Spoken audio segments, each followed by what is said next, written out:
প্রিয় শিক্ষার্থীরা সবাইকে আসসালামু আলাইকুম। কেমন আছো সবাই? করোনা সংকটের কারণে শিক্ষা প্রতিষ্ঠান বন্ধ থাকায় কাজী জহুরুল হক কলেজ কর্তৃক আয়োজিত অনলাইন ক্লাসে তোমাদের সবাইকে স্বাগতম। আজকের একাদশ দ্বাদশ শ্রেণীর হিসাব বিজ্ঞান অনলাইন ক্লাসে আমি তোমাদের সাথে আছি তুলি আক্তার, প্রভাষক হিসাব বিজ্ঞান, কাজী জহুরুল হক কলেজ। আমাদের আজকের ক্লাসটি অনুষ্ঠিত হবে একাদশ শ্রেণীর হিসাব বিজ্ঞান প্রথম পত্রের উপরে। আমরা এসব দেখে নিই আমাদের আজকের ক্লাসের আলোচ্য বিষয়গুলো কি কি।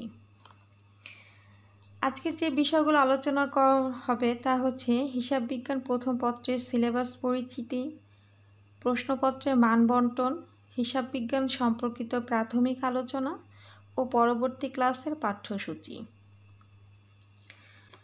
তো প্রথমে আমরা হিসাব বিজ্ঞান প্রথম পত্রের সিলেবাসের আলোচনায় চলে যাই। হিসাব বিজ্ঞান প্রথম পত্রের টোটাল 10টি অধ্যায় আছে। প্রতিটি অধ্যায় থেকে প্রশ্নপত্র প্রণয়ন করা হয় এবং প্রতিটি অধ্যায় খুব গুরুত্বপূর্ণ। তো আমি এখন খুব সংক্ষেপে তোমাদেরকে প্রতিটি অধ্যায়ের খুব সামান্য পরিচিতি দিয়ে যাব। প্রথম অধ্যায় হচ্ছে হিসাব বিজ্ঞান পরিচিতি।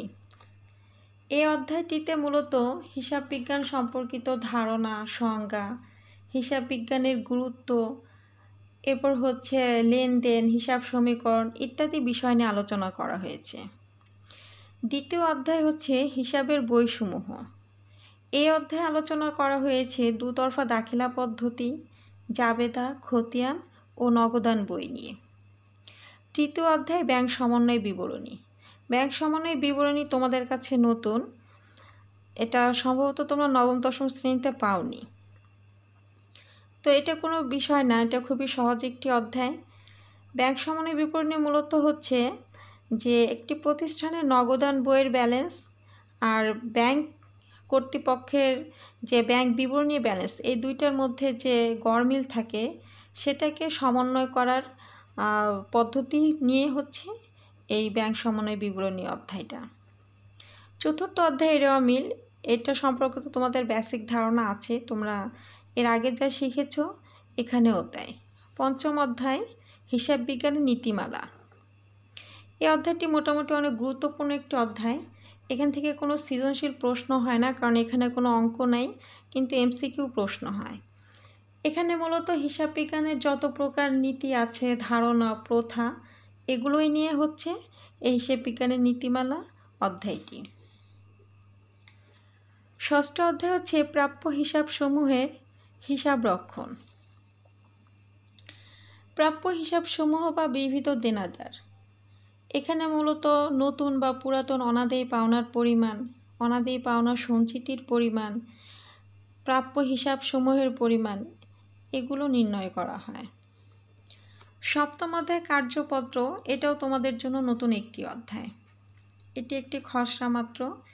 এখানে রেওয়া মিল থেকে সমন্বিত রেওয়া মিল, আয় বিবরণী, আর্থিক অবস্থার বিবরণী খুব সংক্ষেপে একটা শীটের মাধ্যমে প্রদর্শন করা হয়। অষ্টম অধ্যায়টি হচ্ছে দৃশ্যমান ও অদৃশ্যমান সম্পদের হিসাব রক্ষণ। এই অধ্যায়ে স্থায়ী সম্পদের অবচয় নির্ধারণের অঙ্ক আছে। এখানে মূলত স্থায়ী সম্পদের অবচয়টা নির্ধারণ করা হয়। নবম অধ্যায় হচ্ছে আর্থিক বিবরণী।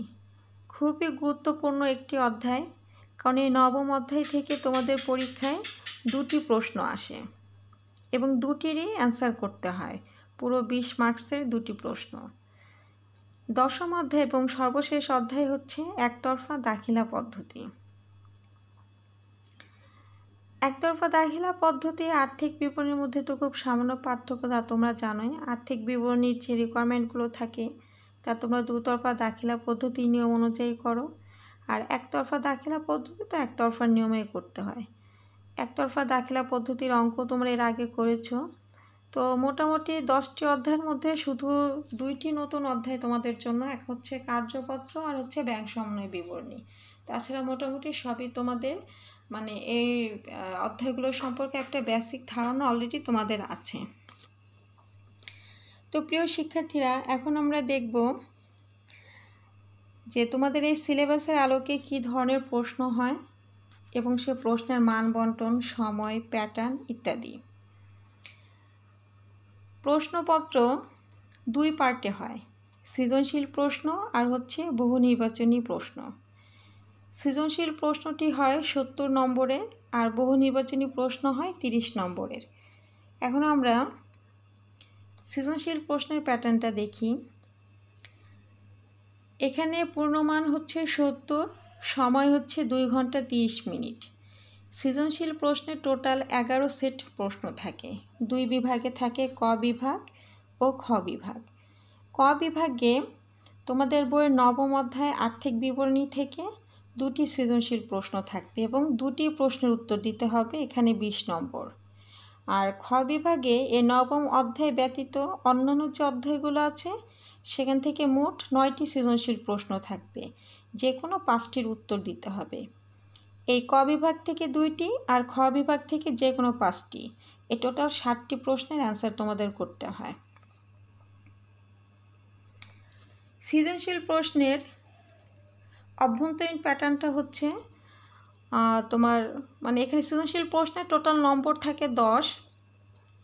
তোমাদের অন্যান্য যে সাবজেক্টগুলো আছে সেখানে কিন্তু 4টা পার্ট থাকে সৃজনশীল প্রশ্নে, ক, খ, গ, ঘ। কতে 1 নম্বর, খতে 2 নম্বর, গতে 3 আর ঘতে 4। কিন্তু হিসাব বিজ্ঞানে হচ্ছে মাত্র 3টি পার্ট থাকবে। ক অংশে থাকবে 2 নম্বর, খ অংশে 4 নম্বর আর গ অংশে 4 নম্বর। এই হচ্ছে মোট 10 নম্বরের এক একটি সৃজনশীল প্রশ্ন সেট করা হয়। আর সৃজনশীল প্রশ্নে কোনো থিওরিক্যাল পার্ট থাকে না, কোনো থিওরিক্যাল কিচ্ছু আসে না, কোনো সংজ্ঞা, উদ্দেশ্য, প্রয়োজনীয়তা, গুরুত্ব এগুলো কিছুই আসে না। এখানে শুধু তোমার অঙ্কের উদ্দীপক দেওয়া থাকে, এখান থেকে ক নম্বরেও অঙ্ক থাকে, খ নম্বরেও অঙ্ক, গ নম্বরেও অঙ্ক করতে হয়। পুরোটাই হচ্ছে গাণিতিক বেসিস। তোমাদের সুবিধার জন্য আমি একটি সৃজনশীল প্রশ্নের নমুনা দেখাচ্ছি, দেখো। এটা রিওমিল অধ্যায়ের একটি প্রশ্নের নমুনা। দেখো এখানে একটি অঙ্কের উদ্দীপক দেওয়া আছে।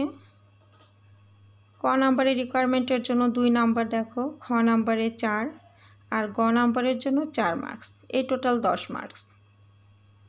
এবং 3 পার্টে শুধু অঙ্ক করতে বলেছে, এখানে কোনো থিওরি প্রশ্ন নাই। এরপর হচ্ছে বহু নির্বাচনী পরীক্ষার প্যাটার্নটা আমি দেখাবো। এমসিকিউতে টোটাল 30 নম্বরের পরীক্ষা হয়, প্রতিটি প্রশ্নের মান 1 থাকে। তো অ্যানালিসিস করে যতখানি দেখা যায় যে 10টি অধ্যায় থেকে এভারেজে 3টি করে প্রশ্ন থাকে, এই মোট 30টি প্রশ্ন। এই বহু নির্বাচনী প্রশ্নের আবার একটু ধরন আছে, যেমন জ্ঞানমূলক, অনুধাবনমূলক, প্রয়োগমূলক, বহুপদী সমাপ্তি সূচক, অভিন্ন তথ্যভিত্তিক। বিভিন্ন প্যাটার্নের প্রশ্ন এখানে সেট করা হয়। আমি একটু নমুনা সহকারে তোমাদেরকে দেখিয়ে দিচ্ছি। দেখো জ্ঞানমূলক প্রশ্নের ধরনটা কেমন হয়ে থাকে। এখানে আসলে এক কথায় উত্তর থাকে, এখানে চিন্তা ভাবনার কিছু নাই, মুখস্থ যে জ্ঞান থাকে সেখান থেকে হলো প্রশ্নগুলো হয়। যেমন দেখো এখানে একটি প্রশ্ন আছে যে কোনটি হিসাবে প্রধান বই, কোনটি লেনদেনের সর্বশেষ আশ্রয়স্থল। এগুলো কি এক কথায় উত্তর, এখানে চিন্তা করার কিছু নেই, এগুলো তোমাদের কাছে মুখস্থের বিষয়। এটাই হচ্ছে জ্ঞানমূলক। দেন অনুধাবনমূলক। অনুধাবন কথাটির অর্থই হচ্ছে কি একটু চিন্তা ভাবনা করে তারপর কাজটা করা। যেমন এখানে একটি প্রশ্ন আছে, দেখো কি যে নিচের কোনটি হিসাব চক্রের ধাপ নয়। এটা কিন্তু তুমি একবারে অ্যান্সারটা করতে পারছো না, তোমাকে একটু অনুধাবন করতে হবে, রিয়ালাইজ করতে হবে যে হিসাব চক্রের মধ্যে কোন কোন ধাপ আছে আর এখানে কোনটা অন্তর্ভুক্ত নাই। যেমন নগদান বইটা কি হিসাব চক্রের অন্তর্ভুক্ত নয়, এটা তোমাকে চিন্তা করে তারপর উত্তরটা করা হলো। এই ক্যাটাগরির প্রশ্ন হচ্ছে অনুধাবনমূলক। এরপর হচ্ছে কি বহুপদী সমাপ্তি সূচক। বহুপদী সমাপ্তি সূচকের বিষয়টা হচ্ছে যে এখানে প্রশ্নেই তোমার 3টা অপশন দেওয়া থাকে, আর প্রশ্নটা তখন লাস্টে করা হয় যে 3টা অপশনের মধ্যে কোনটা কোনটা সঠিক। এখানে দেখতেই পাচ্ছ, যেমন এখানে বলেছে দুতরফা দাখিলা পদ্ধতিতে সুবিধা গ্রহণকারী ডেবিট, সুবিধা গ্রহণকারী ক্রেডিট, সুবিধা প্রদানকারী ক্রেডিট। এখন নিচের কোনটি সঠিক? এই প্যাটার্নটাকে হচ্ছে বহুপদী শক্তিসূচক বহু নির্বাচনী প্রশ্ন বলে। এরপর হচ্ছে কি অভিন্ন তথ্যভিত্তিক। অভিন্ন তথ্যভিত্তিক হচ্ছে যে এখানে একটি উদ্দীপক দেওয়া থাকবে আর ওই উদ্দীপকের আন্ডারে 2টি 3টি ইভেন 4টিও প্রশ্ন থাকতে পারে। যেমন এখানে দেখো যে একটা উদ্দীপক দেওয়া আছে, এই উদ্দীপকের আলোকে তোমাকে 2টা প্রশ্নের অ্যান্সার করতে হবে। এই হচ্ছে অভিন্ন তথ্যভিত্তিক প্রশ্ন। তো প্রিয় শিক্ষার্থীরা, এই ছিল আমাদের সৃজনশীল ও এমসিকিউ প্রশ্নের প্যাটার্নের বিস্তারিত আলোচনা। এখন একটু আমরা যাই আমাদের মূল আলোচনায়। হিসাব বিজ্ঞান সম্পর্কিত প্রাথমিক আলোচনা করতে গেলেও এখানে অনেক আলোচনা করতে হয়, তো আমি খুব সংক্ষেপে সবগুলো বিষয় তোমাদের সামনে উপস্থাপন করব। হিসাব বিজ্ঞানের ধারণা আসলে এটা খুব আদিকালেরই ধারণা। প্রাচীন যুগ থেকেই কিন্তু মানুষ হিসাব সংরক্ষণ করে আসছে, কিন্তু এই হিসাব সংরক্ষণের আধুনিকতা বা বৈজ্ঞানিক উপায়ে বিজ্ঞানসম্মত সংরক্ষণ, সেটার ধারণা আসতে অনেক দেরি হয়েছে। তো হিসাব বিজ্ঞানের ধারণাটা যদি আমরা পেতে চাই, তো সংখ্যার আকারে একটু দেখি তোমাদের সামনে উপস্থাপন করি। এখানে দেখো কি লেখা আছে, যে একটি প্রতিষ্ঠানের আর্থিক ঘটনাসমূহ শনাক্তকরণ, লিপিবদ্ধকরণ ও আগ্রহী ব্যবহারকারীদের নিকট তথ্য সরবরাহ করা প্রক্রিয়াই হচ্ছে হিসাব বিজ্ঞান। তার মানে হিসাব বিজ্ঞান কি? হিসাব বিজ্ঞান মূলত হচ্ছে একটি ইনফরমেশন সিস্টেম, যার কাজ কি, যে কোনো একটা প্রতিষ্ঠানের যে কোনো প্রতিষ্ঠানের তো অনেক ঘটনা থাকে, তার মধ্যে আর্থিক যে ঘটনা সেগুলো আইডেন্টিফাই করা, সেগুলোকে রেকর্ড করে রাখা এবং এই হিসাবে যে তথ্যগুলো যারা ব্যবহার করে তাদের নিকট সংশ্লিষ্ট তথ্যগুলো সরবরাহ করা, এই হচ্ছে হিসাব বিজ্ঞান। তোমরা দেখতে পাচ্ছ এখানে লুকা প্যাসিওলির পিকচারটা। এই লুকা প্যাসিওলি হচ্ছেন হিসাব বিজ্ঞানের জনক। অ্যাকচুয়ালি আধুনিক যে হিসাব বিজ্ঞানের মাধ্যমে আমরা একেবারে ত্রুটি মুক্ত হিসাবের ধারণা পেয়ে থাকি, সেটার অবদান হচ্ছে লুকা প্যাসিওলির। কারণ লুকা প্যাসিওলি 1494 সালে তার রচিত গ্রন্থ সুম্মা ডি এরিথমেটিকা জিওমেট্রিয়া প্রপোর্শনলিটা নামক গ্রন্থে সর্বপ্রথম দুতরফা দাখিলা পদ্ধতি সম্পর্কে আলোচনা করেন এবং এই দুতরফা দাখিলা পদ্ধতিই হচ্ছে হিসাব বিজ্ঞানের মূল ভিত্তি।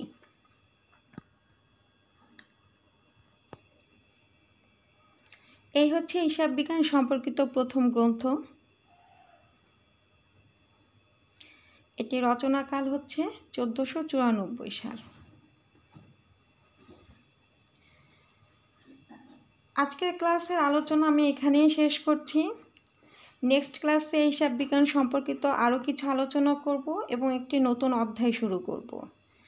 তো সে পর্যন্ত তোমরা সবাই ভালো থাকো, সুস্থ থাকো, তোমাদের জন্য এই শুভকামনা রইল। আল্লাহ হাফেজ।